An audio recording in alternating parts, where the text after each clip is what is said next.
Welcome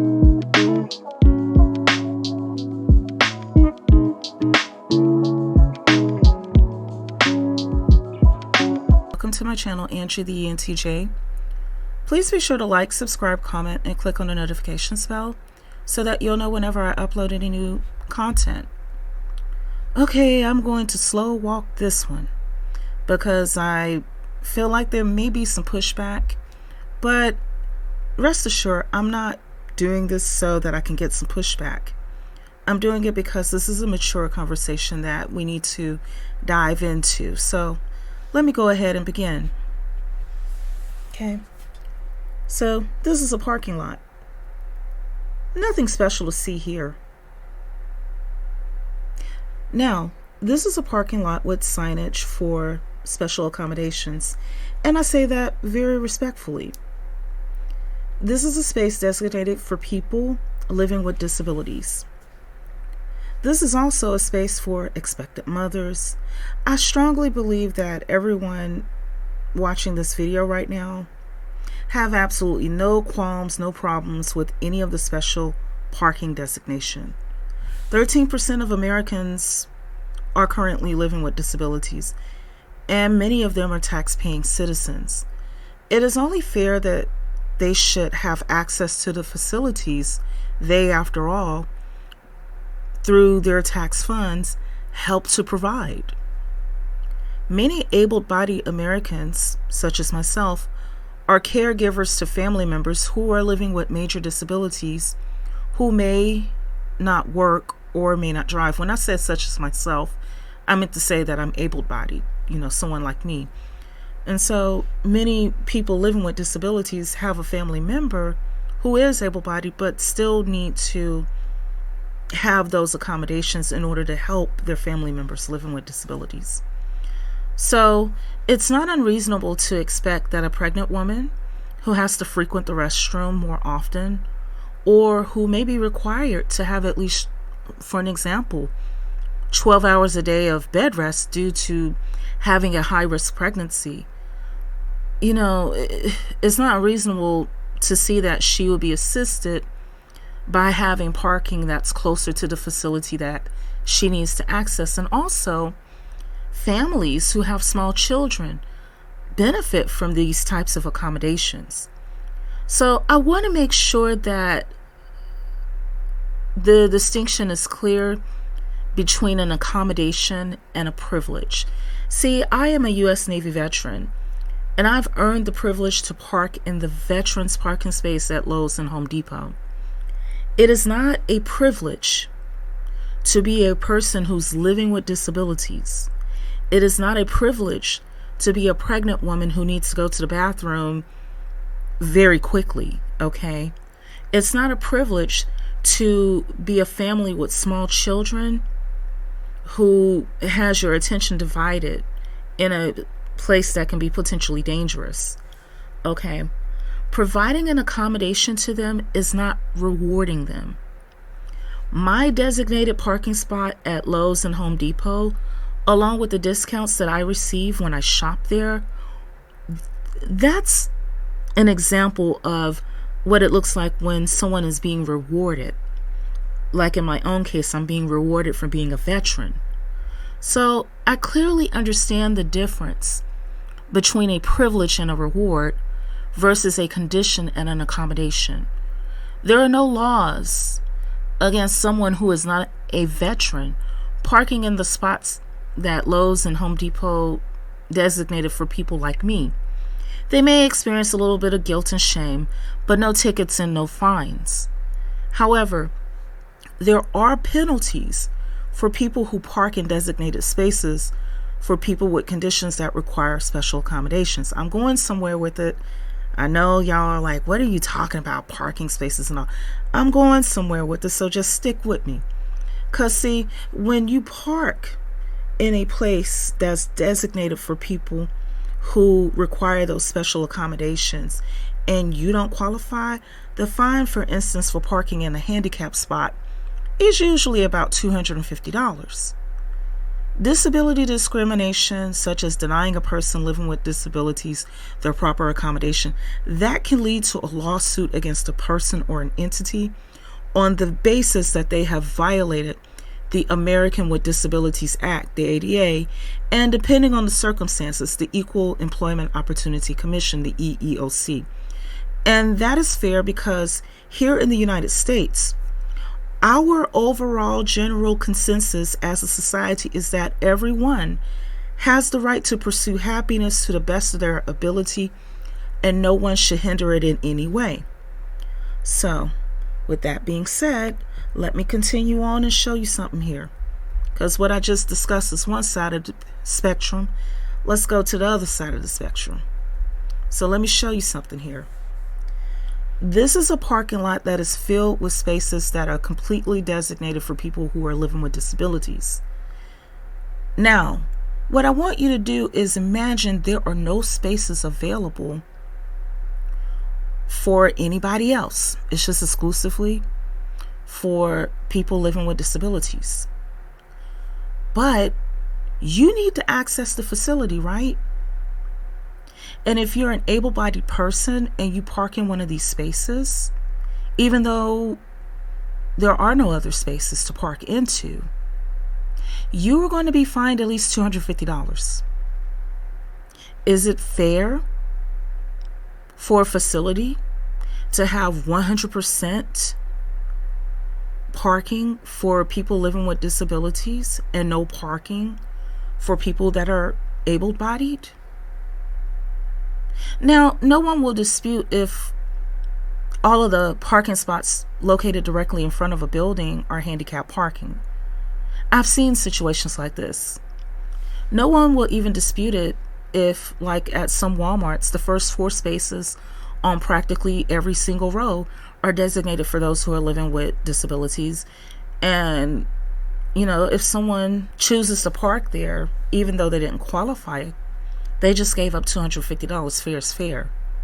However, would it be fair to create a condition that prevented all able-bodied people from accessing the facility, and if they parked there, they would face penalties? Think about it. You go to Walmart, and 100% of the spaces are handicap parking. And if you park in one, even the one that's furthest away from the building, you're going to have to pay $250 if you're able-bodied. Okay? Is that fair? Certainly not. That's because it is understood that one cannot obtain their rights by impeding the rights of others. So there has to be a balance. I'm an able-bodied person. However, I have been closely associated with people who are not. I've been around people with wheelchair vans who needed the extra wide space so that they can move in and out of their van with that mechanism. I have been around stroke victims who needed extra time to get from point A to point B. What would take a healthy, able-bodied person maybe a few minutes to walk may take a stroke victim on a walker half an hour to do the same thing. So it's reasonable that they have parking to shorten the distance that they have to walk into and out of in order to reach the facility. However, the rest of us are not dealing with specialized vehicles or conditions that will make it more difficult for us to exist in this environment. So it's reasonable for us to have to walk a little bit further to make it a bit easier for others. And I know most of us wouldn't mind that, right? So you see, we are not afraid of trans people or any other people from the collective of sexual minorities. We do not want to see any harm come to them in any way. Trans people are a reality. Trans people are citizens in the United States, and they're also represented as taxpayers. They have the right to enjoy the benefits of the nation just like all other people, all other citizens. Agreed. As tax-paying citizens, they have the right to have the accommodations to suit them, no different than we see for people who have disabilities. It is not fair for a tax-paying disabled person to be obligated to place their income into a pool of resources that are collectively meant to benefit all citizens, while at the same time not be represented or accommodated. The same can be said for people who hail from other minority groups. I am an African American, a woman, and I also practice a spirituality that is not mainstream. At the barest minimum, I am personally a quadruple, quintuple, sextuple minority who is also a tax-paying citizen. It is more than reasonable and fair to expect that someone should be able to have enough of an accommodation to use public facilities such as a restroom they are helping to pay in order to keep in operation and without hindrance. Women's facilities, that is biological women's facilities, including restrooms, locker rooms, and so forth, existed long before the formalized version of the trans movements, respectively speaking. It has long been understood that due to biological differences between those of us with double X chromosomes and those who have XY chromosomes, there needed to be suitable accommodations for each group. Yes, I do understand that there are inter-sexed people. However, many of them either lean feminine or lean masculine. Women generally expose more of ourselves when we're within our facilities compared to men within their facilities. Additionally, and this is something that people don't often bring up in these conversations, men, like my husband, he said it, they don't feel comfortable in a facility that is designed for biological men. Okay, like my husband, he doesn't feel comfortable being in the bathroom and all of a sudden a biological girl or a biological woman can be around him. And the reason why he said so is because, beyond privacy reasons, he doesn't want to be put into a position where he's falsely accused of inappropriate behavior. We women discuss a lot of the risks from having biological males within our spaces being inappropriate towards us. However, in case you didn't know it, men, and I'm talking about real men, not the jerks, not the a-holes, the real men, okay? They are also concerned about someone framing them or falsely accusing them of something like SE, actual assault. So going back to the parking lot example, what the trans have done, particularly trans women, they have done the equivalent of designating all of the parking spaces in the parking lot as handicapped. And whenever the rest of us who are not trans decide to virtually park in a spot, we're facing a penalty. That's not fair to us, especially considering that our resources help to provide the opportunity for the facility, whatever that facility may be, to exist.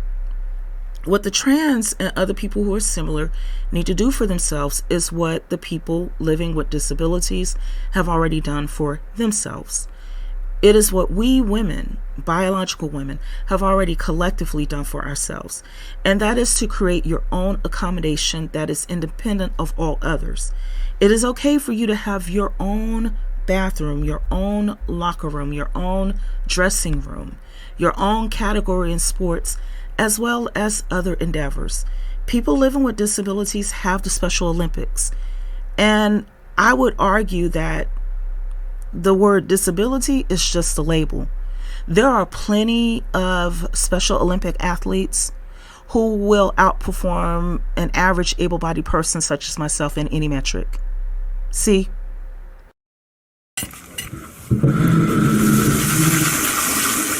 Every morning, Kashmir Culberson gets ready, just like you. And that's important to remember. Because this chair is loud. How she gets ready is probably not like you. I don't put on eyelashes every morning. I try to sometimes, but if you've never seen someone use their feet in this way, it is fascinating. I guess the way I carry myself, like I'm not sad about anything or nothing. The precision and flexibility and that relaxed vibe that every stroke of a brush is no big deal. I'm just happy in my own skin. I'm figuring it out just like everyone else. Is how Kashmir's lived since the day she was born, when doctors told Tamika and Philip Bomar their daughter was born without arms. The way we believe in our faith is God don't make any mistakes. They turned their grief into support for a little girl who started figuring things out faster than they'd ever dreamed. Everything was just with her feet, like holding her bottle, her pacifier. She would flick in and out with her toe. We were just like, watch. We was like, okay, well. Fast forward 22 years. What's up, YouTube? It's Kashmir. And Kashmir's making videos showing how she cooks, does her hair, and other everyday activities to delight her over 100,000 followers online. I want people to see me in person and see me on my YouTube, and there's no difference. I just want to be myself. In each clip, we see a 22-year-old woman who's figured out her place in a world not built for her and who doesn't shy away from sharing it. That is strength. I really came a long way. I came on here to show y'all how I drive and to also talk about the story of I started learning how to drive and all that good stuff. So we're just gonna ride and talk.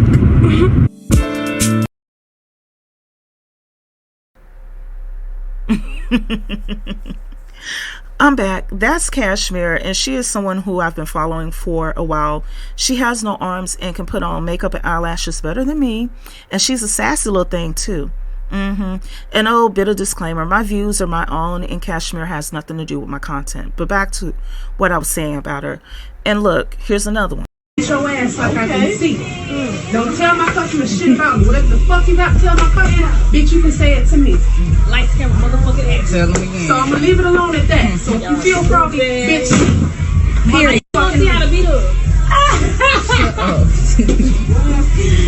A bitch ran her mouth and had the wrong bitch name in her mouth. You wanna say blind, this is blind, that, and what I am and what I'm not. Bitch, I am blind, but I will beat your ass like I can see. I have anyone, if this is the second time tonight, a customer had to come to me and tell me what a bitch done said out their mouth about me. I think they lying. No, because I've heard this shit. Wow, why did you fucking do that? So I'm just coming back to whether she's in here or not, whether y'all know her or not. Let the bitch know to keep my name out her mouth before I snatch her tongue out of her. Oh, but she snatched her tongue out. Okay, so who you just saw was Brianna, and she's the blind stripper girl. You see how she cussed them out and told them to keep her name out of their mouths? Listen, disabled is just a label on a lot of these folks. Don't get it twisted. And just as the world, well, at least here in the United States, is more accommodating for people living with disabilities, the trans people need to do for themselves what the rest of us in minority and or marginalized communities have already done for ourselves in making the world more equitable for ourselves without placing others at a disadvantage. And that is the key. You have the ability to create your own safe spaces without interfering with or impeding the rights and advancements of other vulnerable groups. So listen, don't get your rights by doing me wrong. Okay, this is the bathroom version. You don't get your rights by doing me wrong. Fair is fair. So this is part 1 of my perspective on the issue of accommodating trans women. I will have part 2 uploaded. I'm thinking this will be maybe a 3, possibly 4-part series. So make sure you stay tuned. That's all I have to say for now. Please be sure to like, subscribe, comment, and click on the notification bell so that you'll know whenever I upload any new content. Take care until next time.